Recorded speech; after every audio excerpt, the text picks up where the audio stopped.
안녕하세요. 나라를 위해 목숨을 바치신 분들을 생각하면 감사하기도 하고 가슴이 먹먹해지기도 합니다. 그분들이 희생이 있었기에 현재 우리가 마음 편하게 살고 있기 때문입니다. 그래서 오늘은 독립운동가 숨을 만나다 라는 책을 소개합니다. 이 책은 강소희 여행작가가 한국과 일본을 오가며 각 지역마다 숨겨진 민족의 애환을 담아낸 책입니다. 역사적인 사실들의 조각과 파편들을 한데 모아 작은 탑을 형성하고 선조들의 숨결을 싣고자 했습니다. 그러면 책의 주요 내용을 살펴보도록 하겠습니다. 해녀들이 뭉쳤던 이야기. 1930년 성산포에서 우뭇가사리를 조합서기가 입찰 가격보다 헐값으로 가로채려다 발각되는 일이 있었다. 1931년에는 소라와 전복 수매 과정에서 저울눈을 속이다가 적발되어 제주 해녀들의 분노가 극에 달하게 되었다. 해녀들은 1932년 1월 시정을 요구하는 진정서를 1인 다구시 도사에게 전달했으나 아무런 반응이 없자 비창, 전복을 채취할 때 쓰는 갈고리와 호미를 들고 제주시에 있는 조합 사무실에 진군하면서 항쟁이 시작되었다. 부추나 당시 25세, 김옥년 당시 23세, 부덕량 당시 22세의 어린 해녀들이 대표가 되어 일으킨 시위였다. 그러나 이 일은 1931년 6월부터 미리 치밀하게 준비되었던 조직적인 움직임이었고 1932년 1월 7일 세와리 장날 해녀복을 입은 해녀들 300여 명과 장터에 모인 민간인들이 합세하여 일으킨 대대적인 혁명이었다. 이 일을 기화로 하여 해녀들의 항쟁은 3개월간 지속되었다. 17,000여 명이 참가하여 238차례에 걸쳐 우도를 비롯한 세화, 구좌, 성산 등의 해녀들이 뭉쳐 일어나 주유소를 습격하는 등 거세게 제주도 전역으로 번져나갔다. 여성의 권리, 생존권 쟁취 투쟁으로는 전국 최대의 규모였다. 제주 알뜨르 비행장. 1937년 일본은 중일 전쟁을 일으킨다. 이 전쟁 내내 알뜨르 비행장은 중국 대륙 폭격을 위한 도항기지로 이용된다. 알뜨르 비행장에서 중국 대륙 폭격이 이루어진 것이다. 제주도 알뜨르 비행장에서 난징과 상하이, 베이징까지 공습을 일삼았던 증거물이 고스란히 남아있는 서귀포시, 대정읍, 상모리. 알뜨르 비행장에서의 공습으로 상해와 난징의 수많은 사람들이 희생되었다. 알뜨르 비행장은 중일 전쟁, 태평양 전쟁과 관련된 전쟁 유산으로 서귀포에 아직도 남아있다. 20세기 전쟁의 역사를 관통하는 중심 무대 가운데 하나가 제주도였다. 태평양 전쟁 시기에 제주도에는 일본군 7만 5천여 명이 진주했었다. 만주, 일본, 한반도에서 중무장한 병력이 제주도에서 집결한 것이다. 소난지도, 최구연 의병장 이야기. 소난지도, 당진에 있는 작은 섬의 이름이다. 1908년 3월 15일 소난지도 대일항전 역사상 가장 장렬한 전투가 벌어졌다. 1906년부터 소난지도는 최구연 의병장이 이끌던 면천의병, 홍일초 의병장이 이끌던 화성의병, 김태순 의병장이 이끌던 서산의병, 차상길 의병장이 이끌던 홍주의병, 충남 서해안 지역에서 의병들이 목숨을 걸고 외적과 싸운 호국의 섬이라 하겠다. 최구연 의병장은 면천, 당진, 고덕, 천의, 여미 등지에서 370명의 의병을 모아 면천성을 공격하게 된다. 관군과 일본군과 투쟁하였으나 무기가 열세하여 퇴각하여 의병을 해산할 수밖에 없었다. 끝까지 최구연 의병장에게 남아 따르던 36명을 데리고 밤을 이용하여 소난지도에 도착한다. 이미 도착한 당진의병, 화성의병, 서산의병, 홍주의병과 합류하여 120여 명이 되었다. 간도로 향해 준비를 하던 중 1906년 8월 24일 새벽에 최구연 의병장은 피체된다. 신목선으로 위장한 관군과 왜군이 200~300명이 기습했기 때문이다. 최구현 의병장은 면천암문에 투옥되어 심한 고문을 당하고 초죽음이 된 상태로 면천암문에 전답 30결, 8만여 평을 몰수당하고 수레에 실려 추록했으나 그해 12월 23일에 순국한다.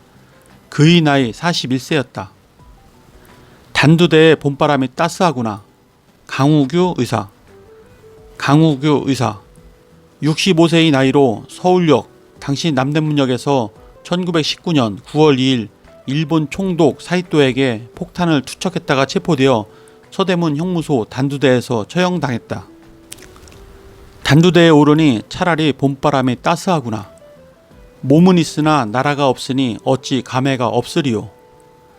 그가 단두대에 올라가기 전에 마지막으로 남긴 시라고 한다. 그가 갇혀있던 감방은 얼음장같이 차가운 지하 감옥에서 얼마나 추웠겠는가. 단두대에 오르고 나서야 봄볕 한번 쪼였을 그의 시렸던 노구를 생각하면 가슴이 미어져 온다. 어둡고 외로운 독방에 갇혀있던 수인. 취조당하고 고문당할 때만 독방에서 나올 수 있었던 것이다. 굵은 밧줄에 뒤로 손이 묶인 채 단두대로 끌려가는 노인. 체포당하면서부터 처형당하기까지 시종일관 의기와 늠름하고 담대한 태도를 잃지 않았다. 강우규 의사의 동상은 서울역 4호선 3번 출구에 있다. 불타는 제압리. 1919년 3월 30일 발한 장날의 만세운동에는 화성주민 대부분 약 2,500명이 참여하여 일본인의 면사무소와 점포, 우체국, 소학교에 돌을 던지며 그곳들을 불태운다. 그들은 급기야 장안면 면사무소, 우정면 면사무소에 이어 화수리 주재소에 불을 지르고 일본 순사 가와바타를 돌로 쳐서 죽인다. 빼앗긴 나라를 돌려달라고 독립만세를 외치며 일본 순사에게 돌을 던졌던 것이다.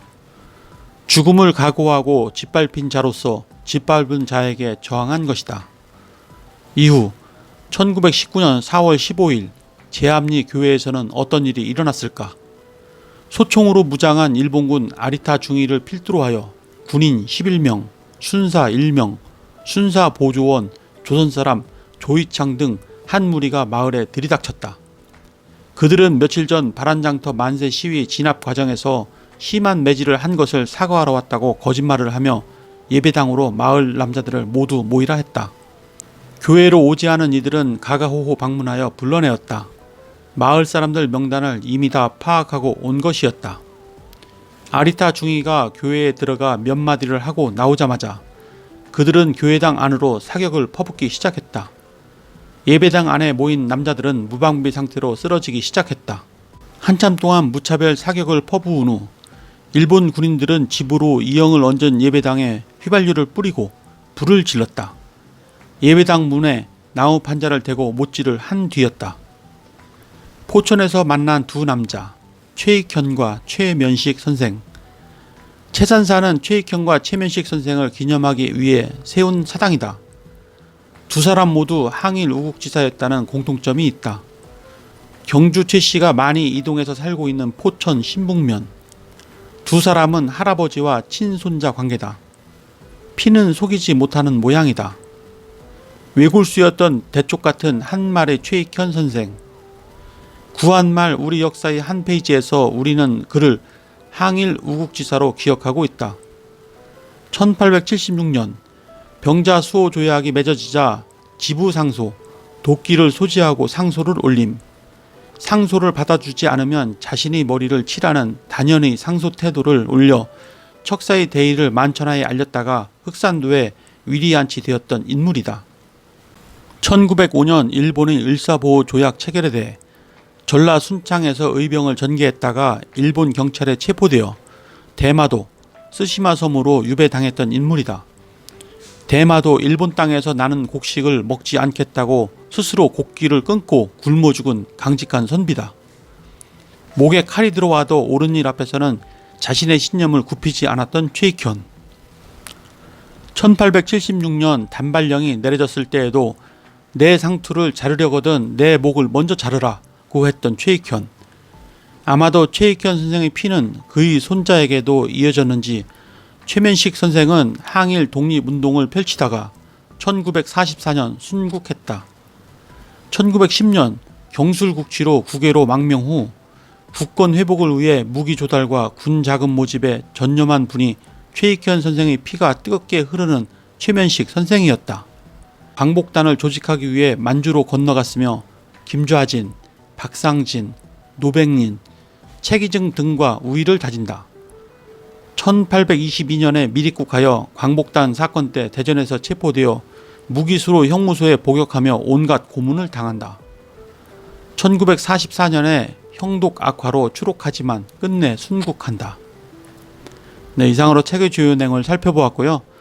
이 책은 역사유적 답사기로 독립운동을 했던 위인이나 독립운동 현장을 소개하고 있습니다.